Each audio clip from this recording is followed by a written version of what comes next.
নমস্কাৰ বন্ধুসকল, আকৌ এবাৰ আপোনালোকক স্বাগতম জনাইছোঁ মোৰ ইউটিউব চেনেল আৰ কে চাৰ্কি ক্লাছত। তো আপোনালোকৰ বহুতে এটা কুৱেৰি মোক বাৰে বাৰে সুধি আছিলে কমেণ্ট বক্সত যে তেওঁলোকৰ যিবিলাক চাৰ্টিফিকেট আছে সেইবিলাক অ'পেন স্কুলৰ হয়, তো অ'পেন স্কুলৰ চাৰ্টিফিকেটবিলাক ভেলিড হয় নে নহয়, আৰু কিছুমানে ডিগ্ৰীও হয়তো অ'পেন ইউনিভাৰ্চিটিৰ পৰা কৰিছে, তেওঁলোকৰো চাৰ্টিফিকেটবিলাক ভেলিড হ'ব নে নাই ফৰ দ্য এপইণ্টমেণ্ট পাৰপাছ। গতিকে সেইটোৰ ওপৰত বহুতে ভিডিঅ' আনিবলৈ মোক ৰিকুৱেষ্ট কৰি আছিলে।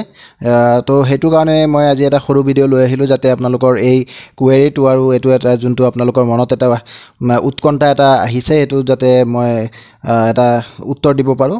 তো গতিকে চাওক, যিকোনো এটা বস্তু অথেণ্টিচিটিৰ লগত উত্তৰ দিব হ'লে তাত ডকুমেণ্টেশ্যন খুব দৰকাৰী হয়। তো গতিকে মই দুটামান ডকুমেণ্ট ইয়াত কালেক্ট কৰি লৈ আহিছোঁ, যোনটো দি পেলাই আপোনালোকক মই দেখাব পাৰিম যে এইটো ভেলিড হয় নে নহয়।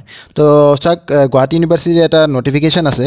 এই গুৱাহাটী ইউনিভাৰ্চিটিৰ নটিফিকেশ্যনটো মতে আপোনালোকে চাব পাৰিব, ইয়াত লিখা আছে যে it is notified for information of all concerned that the equivalence committee of the Guwahati University in its meeting held on 29/6/2011 বহুত আগৰ নটিছ হয়, এইটো 29th June of 2011 নটিছ হয়। ইয়াত এইটোৱে লিখিছে, মই গোটেইখিনি পঢ়ি সময় নষ্ট নকৰোঁ, এইটোৱে লিখিছে যে আমাৰ যোনটো অ'পেন স্কুলৰ যোনটো আমাৰ 12 মানে 10+2 বা 12 বুলি ক'ব পাৰোঁ আমি, যোনটো হায়াৰ ছেকেণ্ডেৰী আমি নৰ্মেলি কৈ থাকোঁ, বা ক্লাছ 10 লেভেল, সেইবিলাক আমাৰ নৰ্মেল যোনটো আমাৰ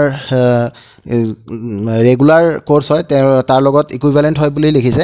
ইয়াত লিখিছে চাওক, equivalence be accorded to the students who pass 2 years course after class 10, যিসকলে ক্লাছ 10ৰ পিছত 2 years কোৰ্চটো ক'ৰ পৰা কৰিছে, from Assam state open schooling, Assam state open স্কুলিঙৰ পৰা যিসকলে +2 কৰিছে, +2 মিনছ হায়াৰ ছেকেণ্ডেৰী, তেওঁলোকক কি কৈছে, at par with the students who have pass +2 stage for Assam higher secondary education council, যোনটো আমাৰ আছাম হায়াৰ ছেকেণ্ডেৰী এডুকেশ্যন কাউন্সিলৰ পৰা আমি নৰ্মেলি হায়াৰ ছেকেণ্ডেৰী কৰোঁ, তাৰ লগত একে বুলি কোৱা হৈছে, আৰু তেওঁলোকে গুৱাহাটী ইউনিভাৰ্চিটিত ডিগ্ৰী কৰিব পাৰিব বুলি কৈছে। গতিকে এটা ইউনিভাৰ্চিটিয়ে যেতিয়া এইটোক ইকুইভেলেঞ্চ বুলি কৈছে, গতিকে এইটোত কোনো চিন্তা নাই। আপোনালোকে আছাম ষ্টেট অ'পেন স্কুলৰ পৰা যদি আপোনালোকে মেট্ৰিক বা হায়াৰ ছেকেণ্ডেৰী কৰিছে, তেতিয়াহ'লে আপোনালোকৰ সেইটো চাৰ্টিফিকেট ভেলিড হ'ব। বিকজ কি, আমাৰ যোনটো আছাম ষ্টেট অ'পেন স্কুল আছে, এইটো আমাৰ এটা ৰিকগনাইজড স্কুল হয়, আৰু এইটো ৰিকগনাইজড কাৰ দ্বাৰা কৰা হৈছে, ইয়াত আপোনালোকে চালে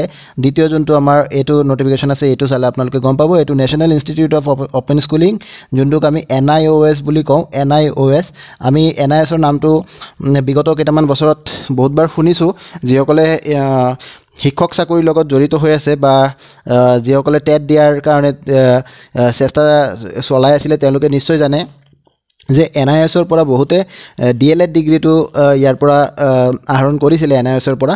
তো সেইবিলাক আমি জানো। এইটো NIOSৰ কথা আমি গম পালোঁ, আৰু এই NIOSে আমাৰ যোনটো আছাম ষ্টেট অ'পেন স্কুল আছে এইটোক মান্যতা দি থৈছে। আমি ইয়াত দেখিলে গম পাম, ইয়াত আমাৰ 11 নম্বৰত লিখা আছে যে আছাম ষ্টেট অ'পেন স্কুল। কেইবাটাও অ'পেন স্কুলক ইয়াত NIOSে মান্যতা দিছে, তাৰ ভিতৰত আমাৰ 11 নম্বৰটো হৈছে আছাম ষ্টেট অ'পেন স্কুল। গতিকে আপোনালোকৰ যিসকলৰ আছাম ষ্টেট অ'পেন স্কুলৰ চাৰ্টিফিকেট আছে, তেওঁলোকে একো চিন্তা কৰিব নালাগে, আপোনালোকৰ চাৰ্টিফিকেটটো 100% ভেলিড হয়। আৰু লগতে মই এইখিনিতে কৈ দিব বিচাৰোঁ যে যিকোনো অ'পেন ইউনিভাৰ্চিটিৰ পৰাও যদি কোনোবাই ডিগ্ৰী বা তেনেকুৱা কিবা লৈ ৰাখিছে, তেওঁলোকৰ ডিগ্ৰীখিনিও ভেলিড হয়। আৰু তেনেকুৱা অ'পেন স্কুলৰ ডিগ্ৰীধাৰী লোকে বহুতো ডাঙৰ ডাঙৰ চাকৰিত যোগদান কৰিছে। গতিকে আপোনালোকে সেইটো লৈ একো চিন্তা কৰিব নালাগে। তো আশা কৰোঁ এই ভিডিঅ'টোৰ পৰা আপোনালোকে কিবা এটা জানিব পাৰিছে, আৰু আপোনালোকৰ উপকাৰ হ'ব বুলি মই আশা কৰোঁ। আৰু এইখিনিতে মই এটা কথা ক'ব বিচাৰোঁ যে আপোনালোকে বহুতে মোক কাট অফৰ কাৰণে আকৌ কুৱেৰি কৰি আছে, যদিও মই গোটেইখিনি কাট অফেই মই মোটামুটি ভিডিঅ' বনাই দিছিলোঁ আপোনালোকক, তথাপি আপোনালোকে নিজৰ নিজৰ মাৰ্কছখিনি কৈ পেলাই আকৌ মোক কুৱেৰি কৰি আছে, কাৰণ বহুতো এনেকুৱা ছাবস্ক্ৰাইবাৰ আহি আছে বা ভিউৱাৰ্ছ আহি আছে যিসকলে মানে আগৰ ভিডিঅ'বোৰ চোৱা নাই। গতিকে মই এইখিনিতে চিন্তা কৰি আছোঁ যে এটা ফাইনেল কাট অফৰ ভিডিঅ' এটা আনিম।